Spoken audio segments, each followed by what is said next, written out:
Assalamualaikum warahmatullahi wabarakatuh. Halo semua, bertemu lagi bersama saya Ricky.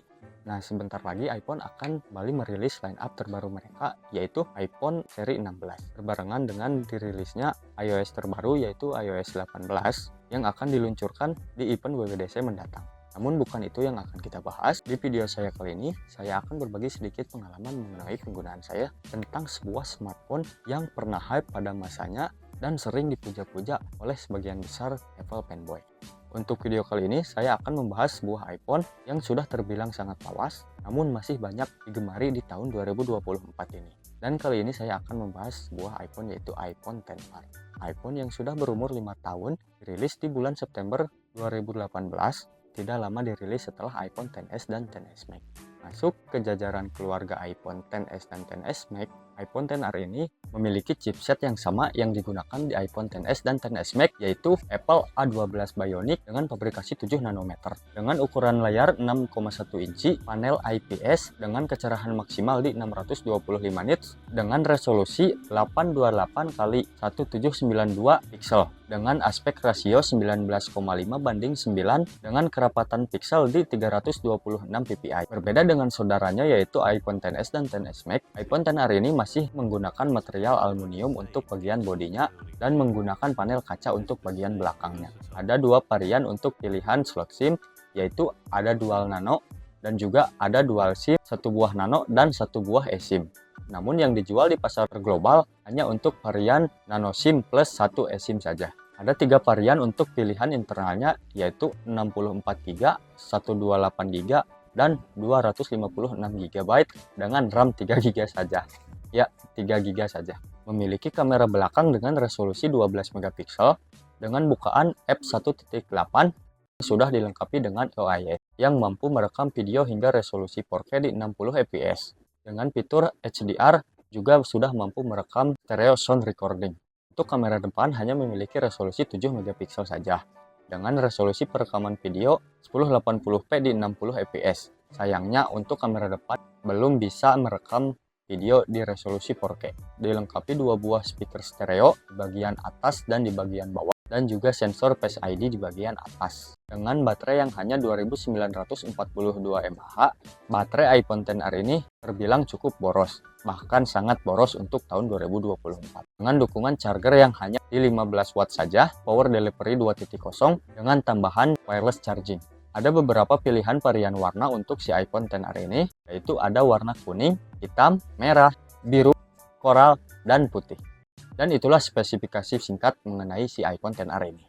iPhone yang dulu menyandang gelar sebagai iPhone paling worth it di jajaran low budget, apakah masih worth it jika kita beli untuk tahun 2024 ke depan? Nah, sebelum kita lanjut ke pembahasan, sedikit saya notice terlebih dahulu, untuk seri iPhone XR ini sudah tidak dijual untuk unit barunya. Mau kita cari di iBox, di Gmap, atau e-commerce toko online lainnya, kita tidak akan menemukan untuk unit barunya. Jadi jika Anda yang ingin mencari iPhone XR untuk tahun 2024 ke depan, Anda hanya akan menemukan unit bekasnya saja. Untuk unit yang dijual di beberapa toko online, bisa kita dapatkan mulai dari harga 3-4 jutaan untuk X Inter dan 4-5 jutaan untuk X iBox, tentunya dengan kondisi dan pilihan internal yang berbeda-beda. Walaupun masuk ke jajaran keluarga iPhone XS dan XS Max, namun Apple tidak serta-merta menyematkan semua fungsi dan kemewahan yang terdapat pada iPhone XS dan XS Max. Mengingat untuk iPhone XR ini dijual di harga yang murah, berbeda dari saudaranya, ada beberapa segmen yang tidak Apple sertakan untuk iPhone XR ini,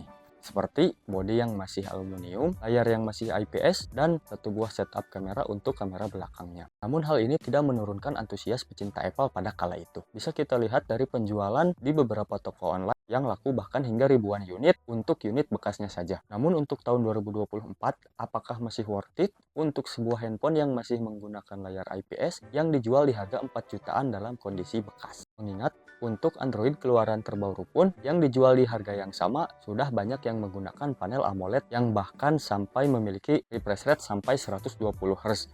Sedangkan untuk si iPhone XR ini hanya memiliki refresh rate di 60 Hz saja. Namun meskipun layar iPhone XR ini masih IPS, karakter Warna yang dihasilkan masih sangat nyaman untuk kita pandang dan kita gunakan untuk sehari-hari. Walaupun hanya memiliki refresh rate 60 Hz, untuk responsivitas layarnya saya akuin masih belum saya temukan di Android dengan spesifikasi panel layar yang sama. Untuk iPhone ini masih unggul mengingat terbantunya oleh chipset Apple A12 Bionic yang sangat masih powerful untuk tahun 2024. Dan chipset A12 Bionic ini digunakan juga di iPhone XS dan XS Max. Lanjut ke bagian performa, jujur untuk performa dari chipset Apple A12 Bionic ini sangat masih bisa diandalkan meskipun mengingat chipset dari A12 Bionic ini sudah berumur 5 tahun dan sudah terbilang lawas. Namun meskipun demikian, iPhone XR ini masih sanggup menjalankan beberapa game dan juga software editing dan masih nyaman dipakai untuk sekedar multitasking.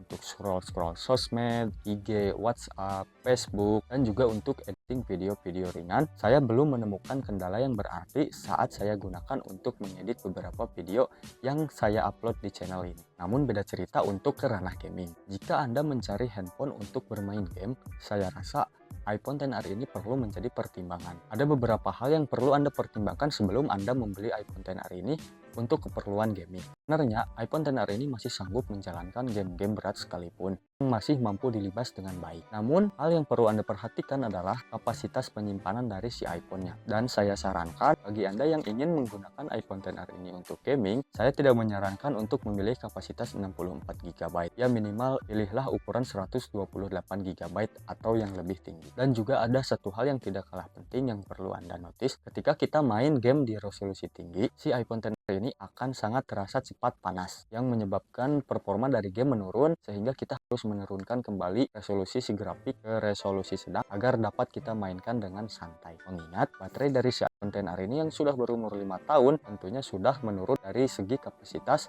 dan performanya. Jadi ketika kita gunakan untuk bermain game dalam jangka waktu lama, si iPhone XR ini akan cepat naik suhunya, terasa panas, yang hal ini disebabkan oleh performa dari baterai yang sudah menurun dan juga grafik dari game yang sudah mulai tinggi. Lalu untuk ke sektor baterai, daya dari baterai sudah tidak seoptimal sebagaimana halnya masih baru. Mengingat umur dari si iPhone XR ini yang sudah menginjak umur 5 tahun adalah hal yang wajar karena untuk sebuah barang elektronik terutama baterai tentunya memiliki masa pakai. Dan untuk daya tahan baterai selama penggunaan saya di penggunaan wajar dari jam 6 pagi dalam kondisi baterai 100% mampu bertahan hingga jam 3 sore untuk penggunaan wajar dan hanya sekedar membuka sosial media. Namun ketika saya gunakan bermain game dari baterai kondisi 100% bisa saya habiskan hanya dalam 2-3 jam sampai tersisa ke 20% dengan menggunakan jaringan WiFi. Maka dari itu untuk penggunaan gaming saya kurang merekomendasikan iPhone XR ini untuk penggunaan gaming profesional ataupun gaming dalam jangka panjang.